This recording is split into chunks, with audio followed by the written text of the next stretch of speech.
Chapitre 6e. Chapitre 6e. Cependant, la succession commençait à mener grand bruit par la ville. On prenait parti pour ou contre. Du côté des incrédules se rangeait naturellement maître Boblic.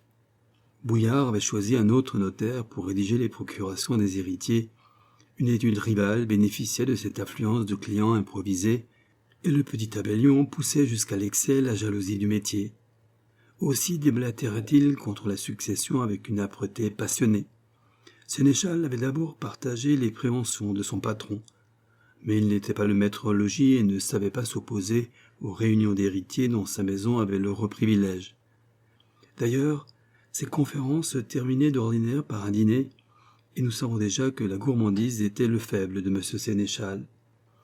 La perspective d'un rôti appétissant ou d'un entremets sucré alanguissait singulièrement l'énergie de sa résistance. Après 2 ou 3 bons soupers, il passa timidement dans le camp des héritiers et promit de contribuer pour sa quote-part aux frais de la revendication. Quant à Toussaint, il maudissait la succession morale à l'égal de maître Boblic. L'aplomb impertinent du Parisien, son éloquence théâtrale, son cynisme spirituel et sarcastique troublait profondément Joseph et lui faisait éprouver un sentiment de crainte et de répulsion. Aussi le soir, dans sa petite chambre, il ne trouvait pas d'invective assez amère pour accabler ce vagabond de Jacques Morel, cette ombre de Nabab, revenu exprès de l'autre monde pour ruiner ses espérances et tuer son bonheur. À la fin, toutes les procurations furent remises à la Geneuvrais, et il annonça qu'il partirait dès que les fonds seraient déposés chez l'avocat Bouillard. Emporté par un beau sentiment de gratitude, et aussi un peu poussé par l'avocat, tous les Morel se cotisèrent pour offrir un banquet à leur mandataire. Un dîner de 50 couverts fut commandé à l'hôtel de Metz. La Geneuvrais s'y rendit solennellement et prit la place d'honneur à côté d'Angèle et de madame Sénéchal. Ce fut un curieux coup d'œil, et dont on parle encore à Baie, que ces 50 convives, pour la plupart vignerons, tisserands ou jardiniers, s'asseyant tout ébobis autour de la longue table en fer à cheval, étincelant de ruols et de cristaux, tandis que les badauds s'amassaient aux fenêtres et que les garçons d'hôtel se pinçaient les lèvres pour ne pas rire.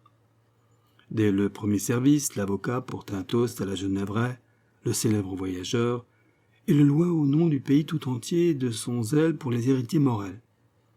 Gaspard écoutait avec un sérieux imperturbable, renversé sur sa chaise et secouant négligemment les miettes tombées sur sa cravate. Quand l'éloquence de l'avocat fut tarie, et que son robinet monotone eut versé sa dernière goutte sonore, la Geneuvrais se leva, passa la main dans son gilet, et de sa lente et dramatique voix de basse commença un speech plein d'humour, où il remercia ses commettants et exposa les démarches qu'il comptait faire. Il termina par une magnifique prosopopée où il évoqua la grande mémoire de Jacques Morel, et qui arracha des larmes à madame Sénéchal. Là-dessus, on mangea ferme et on but d'autant. Tous les cohéritiers, qui n'avaient jamais tâté pareille chair, voulurent se donner pour leur argent. Au dessert, quelqu'un proposa de chanter, chacun sa chanson comme au bon vieux temps. À la seule pensée d'un pareil intermède, un frisson passa dans le dos de la Geneuvrais. « Non, s'écria-t-il, nous avons mieux que cela. Nous possédons ici, messieurs, une grande artiste, qui ne se doute pas de son beau talent et qui enfoncera Rachel si elle veut s'en donner la peine. Priez mademoiselle Sénéchal de vous réciter des vers, et vous m'en direz des nouvelles. » Angèle rougit. Tous d'une seule voix demandèrent à la jeune fille de déclamer quelque chose, et plus pâle que sa robe blanche, mais surexcitée par le bruit, les lumières et le champagne, elle se leva, croisa ses beaux bras sur sa poitrine, puis commença la vigne en fleurs de René des Armoises. La pièce était à la fois lyrique et descriptive. Le poète avait essayé de rendre l'espèce de griserie produite par la fine senteur des vignes fleuries dans une tiède soirée de juin. Il se représentait pris lui-même par cette enivrante odeur. Il remplissait son verre et buvait joyeusement aux noces fécondes des vignes et de la poésie du vin. Dans ses vers, imprégnés d'un naturalisme voluptueux, on respirait la laine du printemps et les chauds parfums de l'automne. On entendait les rumeurs du pressoir, le bouillonnement du mou écumeux dans la cuve, les rondes tumultueuses des vendangeurs, la nuit sur les coteaux.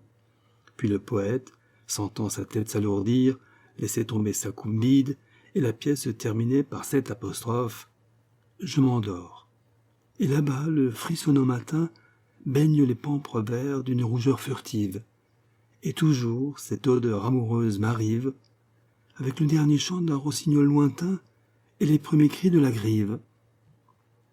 Ces vers furent accueillis par une salve d'applaudissements. Tous ces braves gens, illettrés pour la plupart, n'en furent pas moins pris par la musique des rimes, le charme du débit et surtout par la beauté d'Angèle. D'ailleurs, ce poème était fait pour toucher leur cœur.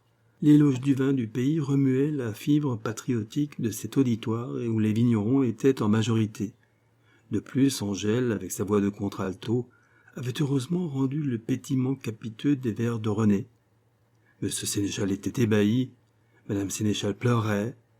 La jeune vraie embrassa Angèle, toute fière de son succès. « Admirable !» cria-t-il à Madame Sénéchal. « Votre fille a du talent, et le talent à notre époque est une fortune. Elle forcera les portes du théâtre français quand elle voudra, et gagnera de l'argent gros comme vous, ma bonne dame. »« Oh !» riposta Madame Sénéchal piquée. « Angèle n'a plus besoin d'en gagner. N'aura-t-elle pas les millions de Batavia ? Certainement. Mais en attendant, elle possède déjà des trésors qui ne sont pas à dédaigner. Le grand art est d'un bien autre prix que des sacs d'écus, et votre fille a la vocation de la gloire. » Madame Sénéchal avalait tout cela doux comme miel. Quant à Angèle, son cœur battait, et dans son esprit passait un de ces vagues espoirs indéfinissables, pareils à ces bouffées d'avril, où l'on ne démêle aucun parfum distinct, mais qui sentent le printemps.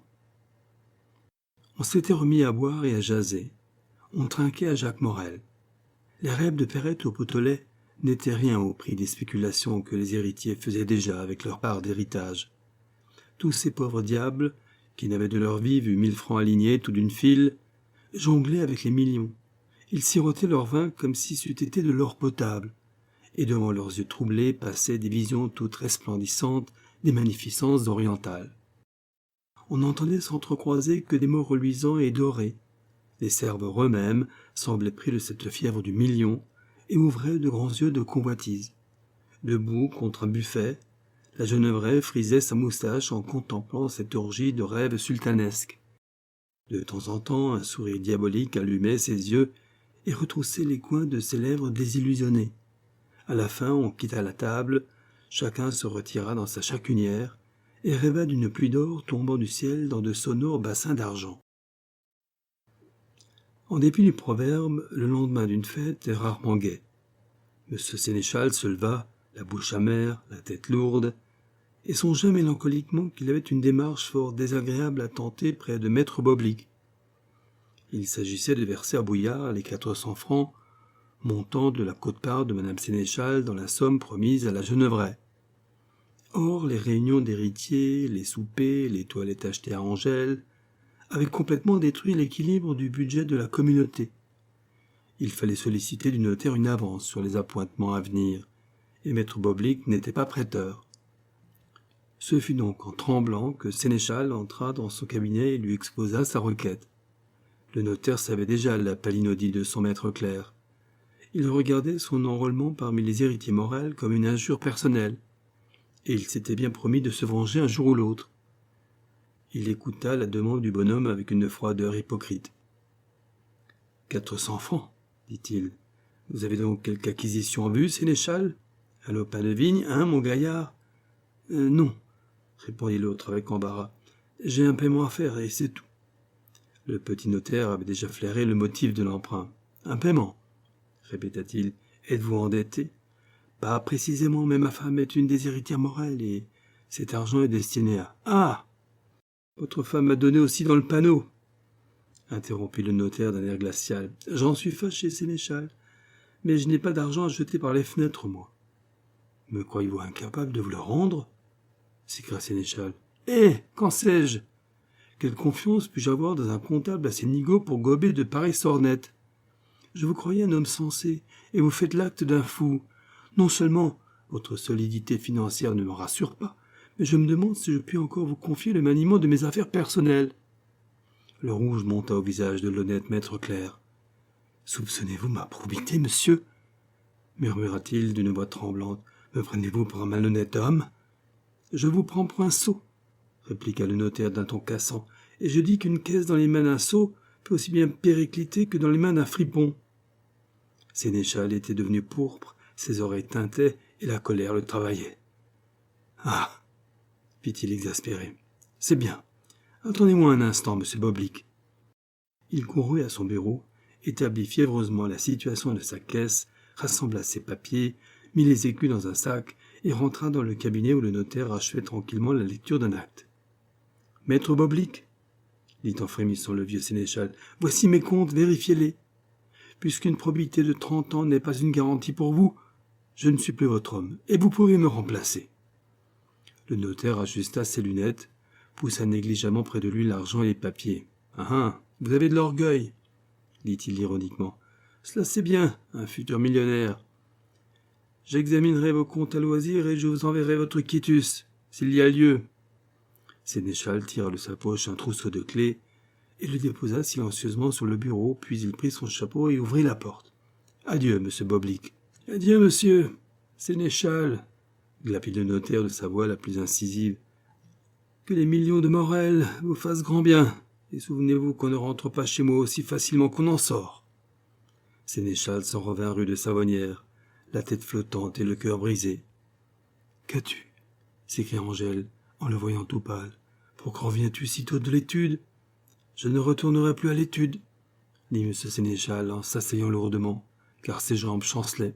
« Je n'y suis plus rien. »